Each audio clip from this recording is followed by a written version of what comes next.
ఏకాదశ దినదీక్ష మాల సందర్భంగా విశ్వశాంతి కాంక్షిస్తూ మన భారతదేశానికి జయం కావాలి, ప్రపంచంలో ఉండే ప్రజలందరూ సుఖ శాంతులతో ఉండాలి అని సనాతన హిందూ ధర్మ రక్షణ కోసం మనం ఈరోజు విశ్వశాంతి 160వ హనుమాన్ మహాయజ్ఞం జరుపుకోబోతున్నాం. ఈ మహాయజ్ఞానికి మనకి ముఖ్య అతిథిగా చేసినటువంటి శ్రీమాన్ కన్నీరు హరీశ్వరానికి మనం స్వాగతం తెలియజేస్తూ వారికి అభినందనలు తెలియజేస్తూ హనుమంత దీక్షాపీఠం తరఫున అనేక మంగళ దర్శనాలు అందిస్తున్నాం.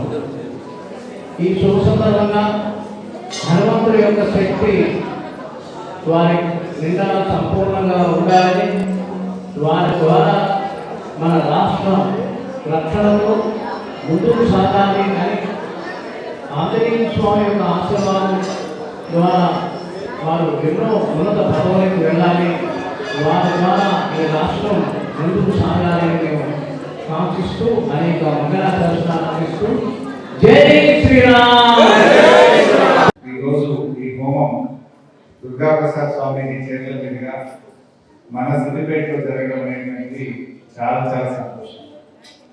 ఒకవైపు మనం చూస్తా ఉన్నాం, పాకిస్తాన్లో ఉగ్రవాదులను ఎదురేయడానికి భారత సైన్యం అద్భుతంగా పోరాటం చేస్తారు. మొన్న అమాయకులైనటువంటి 26 మంది పర్యాటకులను మరి ఆ ఉగ్రవాదులు కాశ్మీర్లో కాల్చి చంపడం మా అందరినీ కూడా కలిసివేసింది. సో ఈ ఉగ్రవాదులను అంతం చేయాలని, భారతదేశంలో శాంతి నెలకొనాలని మరి మన స్వామీజీ గారి ఆశీస్సులతో మీరు చేసేటువంటి హోమ ఫలితం మీ కుటుంబాలకు, మీకు మరియు మన దేశం, మన తెలంగాణ రాష్ట్రం అంతా కూడా సుఖ సంతోషాలతో ఉండాలని, మన సైనికులకు బలాన్ని అందించి భారతదేశం ఈ ఉగ్రవాదులను అంతం చేసి మరి అద్భుతమైన విజయం సాధించాలని కూడా నేను మనసారా కాంక్షిస్తా ఉన్నాను. దుర్గాప్రసాద్ స్వామీజీ గారికి మన సిద్దిపేటకు ఎంతో అవినాభావ సంబంధం ఉంది. స్వామీజీ గారు తెలంగాణలో మొట్టమొదటి మన సిద్దిపేటలోనే ఈ భిక్షా కార్యక్రమానికి నాంది పలకడం అంటే దానికి స్ఫూర్తి దుర్గాప్రసాద్ స్వామీజీ గారు.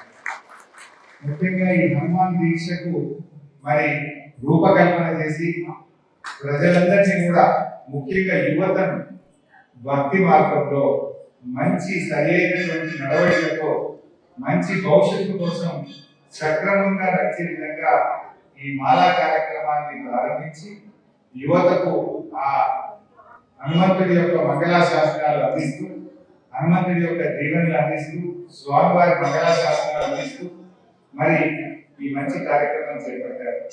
ముఖ్యంగా కొంతమంది అయితే 41 రోజులు, 21 రోజులు, 11 రోజులు ఈ దీక్ష పట్టినంత కాలం మండు టెండల్లో 108 రోజులు మండు టెండల్లో కాళ్ళకు చెప్పులు లేకుండా ఆ హనుమన్ నామ స్మరణలో, ఆ రాముడి యొక్క సేవలో పిల్లలు చేయడం అనేది, యువత చేయడం అనేది నిజంగా చాలా మంచిది.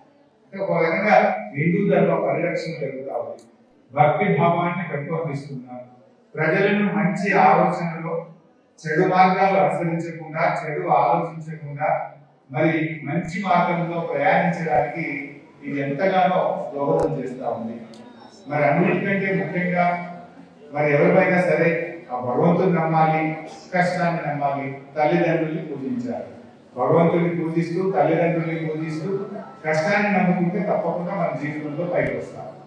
కొంతమంది మనం చూస్తుంటాం, అక్కడక్కడ బాధ కలుగుతుంది, కన్న తల్లికి అన్నం పెట్టలేరని, తండ్రికి గంజి పోస్తలేరని. అది కూడా ఒక జీవితం, ఆ జన్మ కూడా అసలు అర్థం ఉంటుందా? అటువంటి వాళ్ళలో కూడా ఒక మంచి ఆలోచన ఇలాంటి యువతలో ఇలాంటి మాల వేసుకున్నప్పుడు అలాంటి నెగిటివ్ థింకింగ్ ఉండదు, నెగిటివ్ ఆలోచనే రాకుండా కూడా ఇది ఎంతగానో ఉపయోగపడుతుంది. మరి ఈ హనుమాన్ దీక్ష చేస్తున్నటువంటి వారందరికీ నా విన్నపం, ఈరోజు సాయంత్రం క్యాంప్ ఆఫీస్ లో కూడా పూజా కార్యక్రమం దుర్గాప్రసాద్ స్వామీజీ గారి చేత భజన కార్యక్రమం, పూజా కార్యక్రమం కూడా ఉంది. మీరందరూ కూడా వచ్చి మరి అల్పాహారం తీసుకొని ఆ కార్యక్రమాన్ని విజయవంతం చేయాలని చెప్పి కూడా మీ అందరికీ కోరుకుంటూ మరి ప్రతి సంవత్సరం మన కోమటి చెరువులో కూడా తెప్పోత్సవం తీసుకుంటున్నాం. తెప్పోత్సవం అంటే మనకి ఎంతసేపు విజయవాడ కృష్ణానది తీరమే తెలుసు మనకి. కానీ ఇప్పుడు కోమటి చెరువు కూడా ఏమైంది, గోదావరి జలాలతో కోమటి చెరువు లింక్ చేసింది. కాళేశ్వరం ప్రాజెక్టు ద్వారా కోమటి చెరువుకు గోదావరి జలాలు ఇస్తున్నాం. మనం ఎప్పుడైనా పెద్దలు ఏమైనా అస్థికలు కలపాలంటే కాళేశ్వరం పోదు, కానీ ఆ కాళేశ్వరం నీళ్ళే ఇప్పుడు కోమటి చెరువుకు వచ్చింది. ఆ కాళేశ్వరం నుంచి నీళ్ళు ఎత్తి ప్రతి సంవత్సరం ఏడాదికి 6-7 నెలలు కోమటి చెరువు, అది కాలమైనా కాకపోయినా వాన పడ్డా పడకపోయినా కోమటి చెరువు మాత్రం మొత్తం దిక్కుతూనే ఉంది. అంటే అవి గోదావరి జలాలు, స్వచ్ఛమైన గోదావరి జలాలు వస్తాయి. ఆ గోదావరి జలాల్లో మన స్వామీజీ దుర్గా ప్రసాద్ స్వామీజీ గారి చేతుల మీదుగా హనుమంతుడికి మరి తెప్పోత్సవ కార్యక్రమాన్ని కూడా ప్రతి సంవత్సరం కూడా చేస్తా ఉన్నాం. అదేంటో ఏమో కానీ ప్రతిసారి తెప్పోత్సవం చేసినప్పుడు వాన పడుతుంది. ఇప్పటికైతే ప్రతిసారి ఖచ్చితంగా సాయంత్రం వర్షం పడతా ఉంది. మరి ఆ స్వామి దయ కావచ్చు, కొద్దిగా వాతావరణం చాలా పడుతూ వచ్చింది. ఈసారి కూడా మన స్వామి గారితో మాట్లాడి వీలైతే 17వ తేదీ స్వామి గారికి, వీలైతే 17 లేదా స్వామి గారు ఏ తేదీ చెప్తే ఆ తేదీ రోజు తెప్పోత్సవ కార్యక్రమాన్ని కూడా మన కోమటి చెరువులో అద్భుతంగా నిర్వహించుకుంటామని చెప్పి మీ అందరికీ మనం చేసుకుంటూ అందరికీ నమస్కారం. జై హనుమాన్, జై Sriram. Hi everybody, this is Kiriti Damaraju. Like, share and subscribe to Saira TV.